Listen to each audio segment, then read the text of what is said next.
আজি আমাৰ জুবিনদাৰ যিটো কেছ আছিলে আমি আপোনালোক আগতেই কৈছোঁ যে মই ব্যক্তিগতভাৱে আৰু উকিল সন্থা গুৱাহাটীৰ ফালৰ পৰা এই কেছটোত আমি নিৰীক্ষণ কৰি থাকিম। আজি মই আছিলোঁ তো তাতে কোনো ধৰণৰ বেল পিটিশ্যন দিয়া হোৱা নাই, কিন্তু অমৃত প্ৰভাৰ বাবে এগৰাকী কোনোবা চাহু নামৰ ব্যক্তি এডভোকেট এপিয়াৰ হৈছে। তো এই চাহু এপিয়াৰ হৈছে, তেওঁ বেল পিটিশ্যন দিয়া নাই, কিন্তু চৰকাৰী যিটো অধিবক্তা আছে তেখেতক পেন ড্ৰাইভটো দিলে চাৰ্জশ্বিটৰ।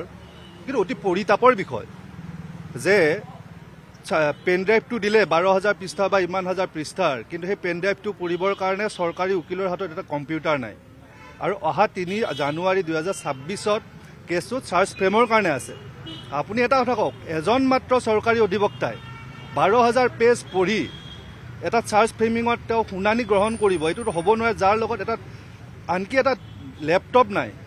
তো তেওঁ হাৰ্ড কপি বিচাৰিছে, হয়তো CID হাৰ্ড কপি দিব। তথাপিও আপুনি এজন মানুহ হিচাপে কওক, আজি হ'ল 22 তাৰিখ, 10 দিনৰ ভিতৰত আমি 22,000 কপি পঢ়িব পাৰিব? 12,000, 10,000, 5,000 নোৱাৰে। তাকো এনেই পঢ়িলেই নহ'ব, বিস্ময় পঢ়াৰ নিচিনা, আমি একদম সূক্ষ্মভাৱে পঢ়িব লাগিব। গতিকে আমি গুৱাহাটী উকিল সন্থাই বাৰে বাৰে কৈ আছিলোঁ, চৰকাৰক আমি আবেদন জনাইছোঁ আপোনালোকৰ মাধ্যমেৰে, আমি কাইলৈ তেওঁলোকক মেমৰেণ্ডাম দিম, স্মাৰক পত্ৰ দিম। জুবিনদাৰ কেছটো ফাষ্ট ট্ৰেক হ'ব লাগে, কল ফাষ্ট ট্ৰেক নহয়। বাৰে বাৰে কৈ আছোঁ, আমাৰ অভিনীলৰ ফাষ্ট ট্ৰেকৰ নিচিনা নহয়, এইটো ডে টু ডে হিয়েৰিং হোৱা ফাষ্ট ট্ৰেক কৰিব লাগে। স্পেচিয়েল PP দিব লাগে, এ টিম অফ PP দিব লাগে, যাতে এজন PP এইটো কাম কৰিব নোৱাৰে। মানে আপোনাৰ ধৰক স্পেচিয়েল প্ৰচিকিউটৰ হ'ব লাগে, এটলিষ্ট 8-10জন মানুহ এটা টিম হ'ব লাগে, যেনেকৈ CID ইমান ডাঙৰ টিম, ইমান ধুনীয়া ডাঙৰ টিম এটা আমাৰো বনাই দিয়ক। আৰু ইয়াত লেকুনা থাকিব নালাগে এখন। আৰু আজি মহামান্য সত্ৰ ন্যায়াধীশে যথেষ্ট প্ৰম্পটলি একশ্যন লৈছে। আৰু এই চেগতে মই মুখ্য ন্যায়িক দণ্ডাধীশ মোক ধন্যবাদ জনাইছোঁ উকিল সন্থা গুৱাহাটীৰ তৰফৰ পৰা। তেওঁ কেছটো এদিনতেই চাৰ্জশ্বিট পাইছে, সেইদিনাখনে ষ্টেচনলৈকে তেওঁ কমিট কৰি পঠিয়াইছে। আজি সত্ৰ ন্যায়াধীশেও এই কেছটো লৈছে আৰু প্ৰম্পটলি অতি তাৎক্ষণিকভাৱে তেওঁ কেছটো লৈছে, শুনানি গ্ৰহণৰ কাৰণে 3 তাৰিখ দিছে। কিন্তু আপোনালোকক মই এটা প্ৰেক্টিকেল কথা ক'ব গৈ আছোঁ। প্ৰেক্টিকেল কথাটো হ'ল, এজন মানুহ 12,000 পেজ পঢ়িব কেতিয়াও নোৱাৰে, তাকো এটা ভালকৈ এটা কম্পিউটাৰত। কম্পিউটাৰটো নাই। গতিকে আপোনালোকৰ মাধ্যমেৰে মই চৰকাৰক আবেদন জনাইছোঁ, এইটো ইমান মানে পাতলীয়াভাৱে নল'ব। এইটো জুবিনদাৰ কেছ, অসমৰ প্ৰতিজন মানুহ, ভাৰতৰ প্ৰতিজন মানুহৰ আৱেগ অনুভূতি ইয়াত জড়িত আছে, আমাৰ আৱেগ অনুভূতি জড়িত আছে। গতিকে এই কেছটোত এটলিষ্ট আপোনালোকে মানে যিখিনি দৰকাৰ পৰ্যাপ্ত সুবিধাখিনি দিয়ক, যাতে এই কেছটোত কাইলৈ দোষী সাব্যস্ত হয়। কিন্তু দোষী যদি কাইলৈ সাব্যস্ত নহয়, কিন্তু আমি চবেই ভুগিম। আৰু চৰকাৰে বাৰে বাৰে কৈ আছে, এতিয়া কাম আদালতৰ। কাম যদি আদালতৰ হয়, আদালতখনতো আপোনাৰ আদালত তলত নহয়, আদালতৰ কাম কাজবিলাকৰ সুবিধা কৰাটো আপোনাৰ দায়িত্ব। ইনফ্ৰাষ্ট্ৰাকচাৰ লাগিব, ইনফ্ৰাষ্ট্ৰাকচাৰ কোনে দিব? আপুনি মোক কাম এটা দিব, মই আদালত, মই কাম কৰিম।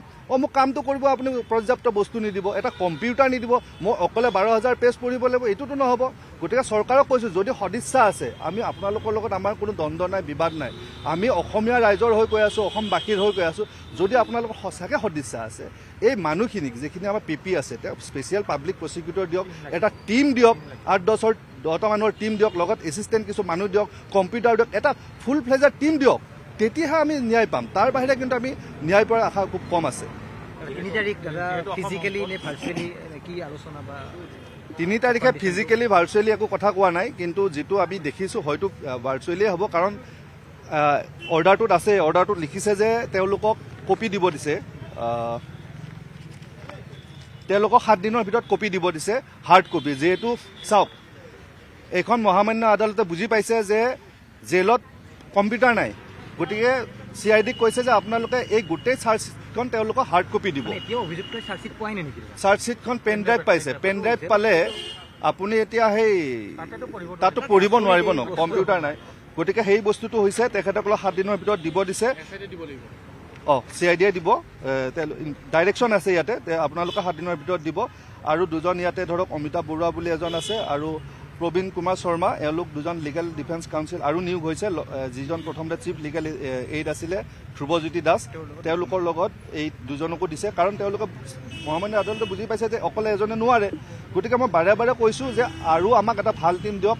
আমাৰ দাবী উকিল সন্থা গুৱাহাটীৰ দাবী নহয়, এইটো অসমবাসীৰ দাবী যে এখন স্পেচিয়েল কোৰ্ট বহাওক, ডে টু ডে হিয়াৰিং কৰক, এটা ভাল টিম বনাওক। এনে এখন কোৰ্টক জাপি বস্তুটো দি পেলাই দায় সাৰা কাম নকৰিব। চৰকাৰক আমি অনুৰোধ জনাইছোঁ। ধন্যবাদ। আপুনি বিচৰা বাতৰি পাব কেৱল নিউজ 18 এপত। নিউজ 18 এপ ডাউনলোড কৰিবলৈ স্কেন কৰক এই QR কোড। গুগল প্লে ষ্টৰতো পাব এই নিউজ 18 এপ।